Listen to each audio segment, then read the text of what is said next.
रोज उठून हे लोक आमच्या राष्ट्रपुरुषांना, संतांना, धर्मपुरुषांना वाटेल त्या रीतीने त्यांची बदनामी करतात, खिल्ली उडवतात, त्याच्यावरती विनोद करतात. विनोद करत असल्यामुळे जेव्हा यांच्या वर काहीतरी प्रसंग गुदरतो त्यावेळेला गळा काढतात आणि मग एक कलाकार की मौत हो गई भीड़ के सामने वगैरे वगैरे करून जाहीर गळे काढले जातात, नाही का? आत्ता परवा एकाने काढला ना,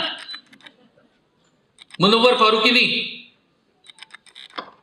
तू रामायणातल्या पात्रांची विटंबना करणार, त्यांच्याबद्दल वाटेल ते बोलणार, लोकांनी त्याच्यावर हसावं, टाळ्या वाजवाव्यात अशी तुझी अपेक्षा. तुम्ही हे बंद करा.